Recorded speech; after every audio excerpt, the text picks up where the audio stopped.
and I'm going to interact with you. So this, as always, every Tuesday at 4 p.m.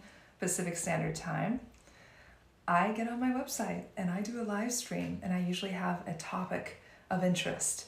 And you're welcome to email me any ideas for topics. You can email my assistant Sarah at ASST@angelacaglia.com for any ideas. So today we're going to talk about something that is kind of popular when my clients come into the treatment room. They like to know more about exfoliation. You know, there's not a lot of education about exfoliation, so we will go into that today and different types of exfoliation. And I want to thank you all for joining.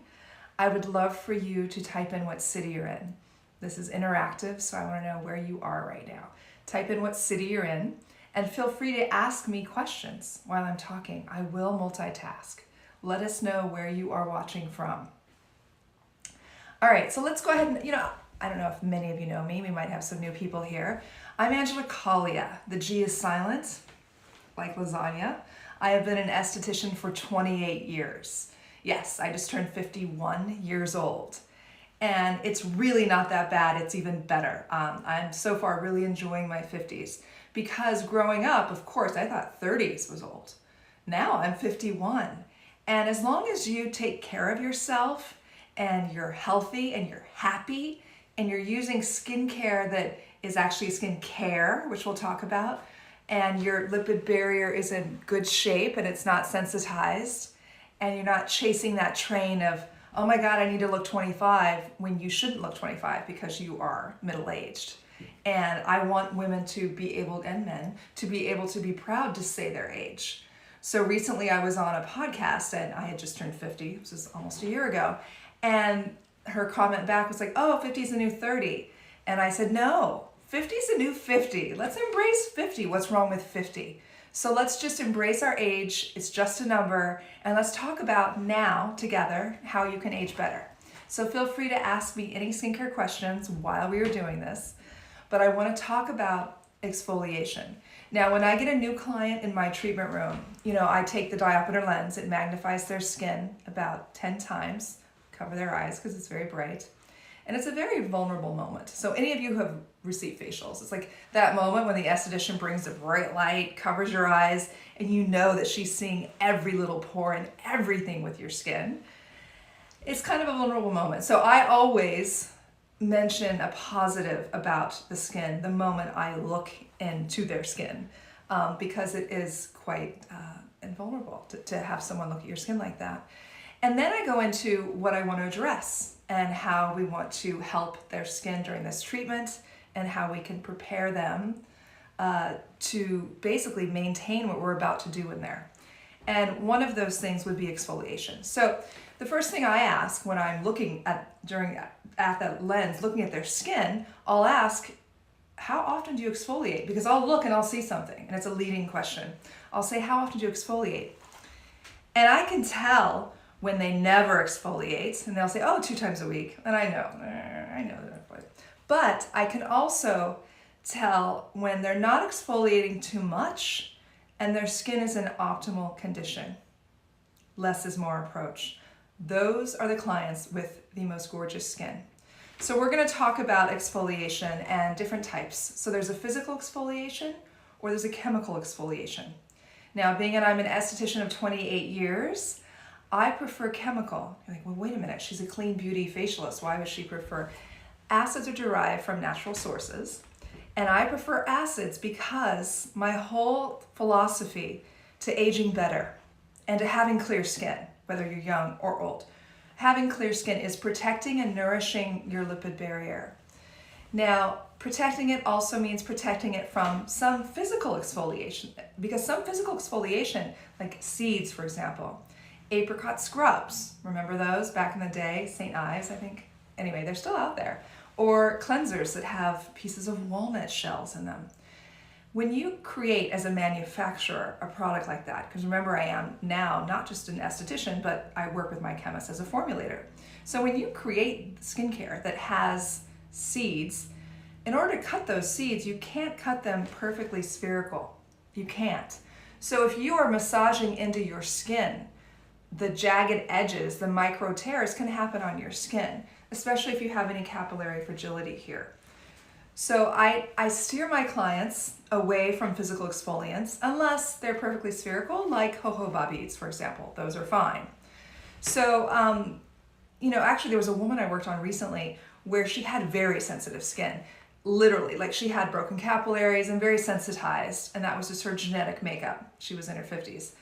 And I asked her what she was using to exfoliate, and she said a physical scrub, like literally like a physical scrub with, I think it was apricot. I told her to put that aside because she was actually getting more sensitivity and more like little broken blood vessels. So I said, put that aside. And this is what I recommended for her. A gentle lactic peel. Thank you guys for joining. I really appreciate this. So a gentle lactic peel, so that would be chemical. And what I recommend for most of you to do is to not stress about, did I get my 2 exfoliations in a week? My whole philosophy is not to be too regimented, because then you're not listening to your skin. And when I begin a facial, the first thing I do is touch the skin, literally touch it. I will even shut my eyes sometimes just to concentrate on the texture of the skin and how it feels. If there are certain dry patches, if it's really there's a lot of buildup or bumps, you need to listen to your skin as well.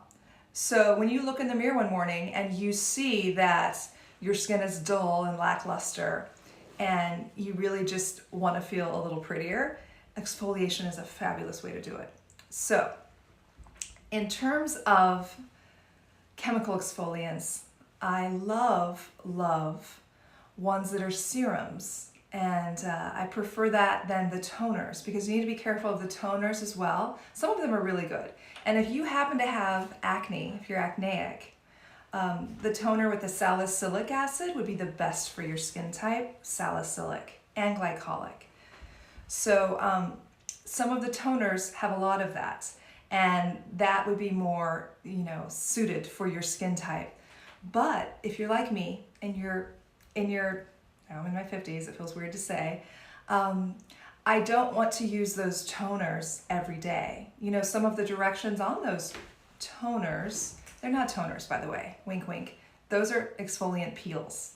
They're not toners, exfoliant peels. It was all started by Biologique Recherche, the P50, which is extremely well known and cult favorite. That is filled with acids, which is good, but there's a lot of acids. They actually had to change the formula because they had things that were way too strong to bring over to the US, but they're still filled with acids. And a lot of people use that every day. That's too much. That's like giving yourself a peel every day. And what happens when you do that?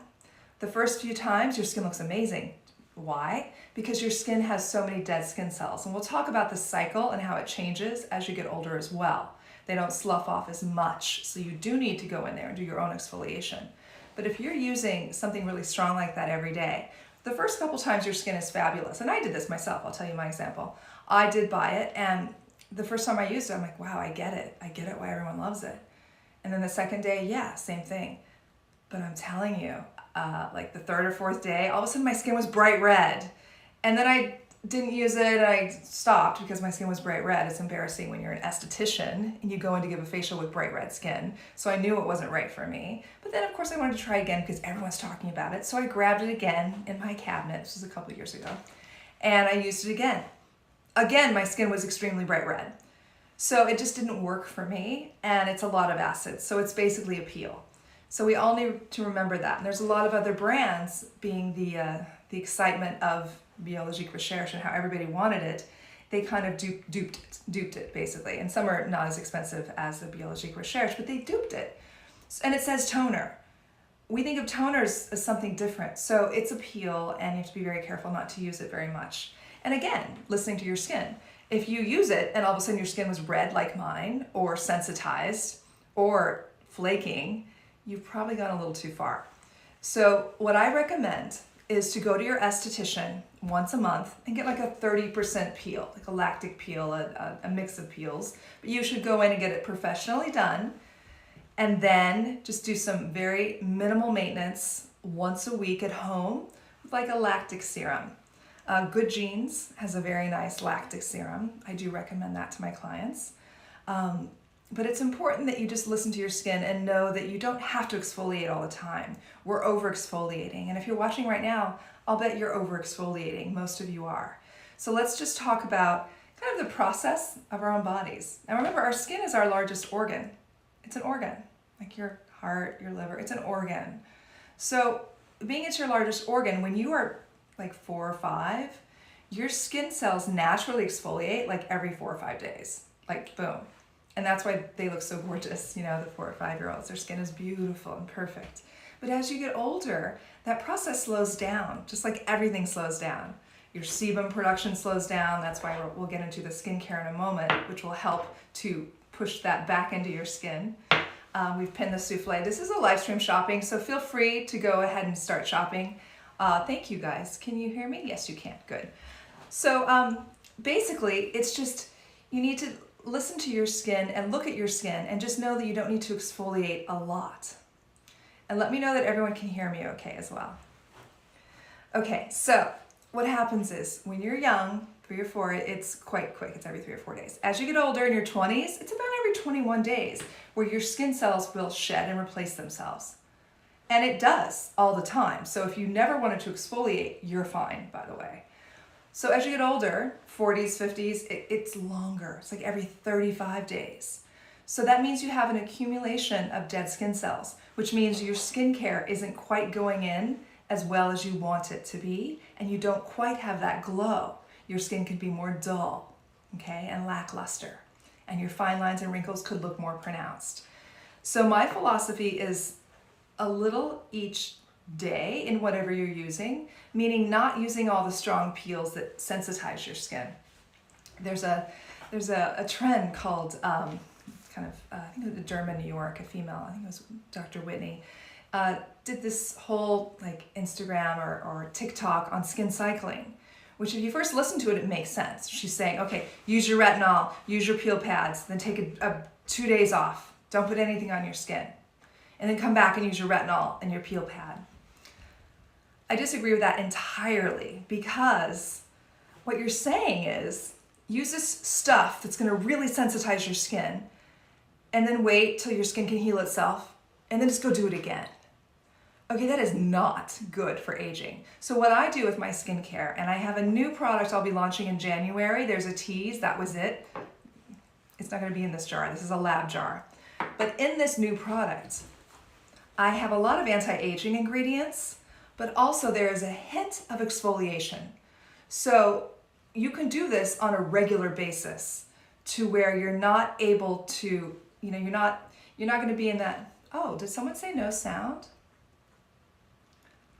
Can you guys hear me? Someone just said no sound. Oh no. Let me know if you can hear me. All right, let's see here. Looks like we're having some technical difficulties. Let's see. I can't hear either. All right, so no one can hear me.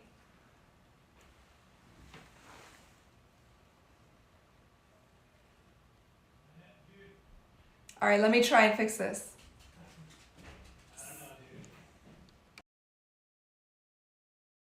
All right, guys, can you hear me now? Let me see if you can hear me. Huh.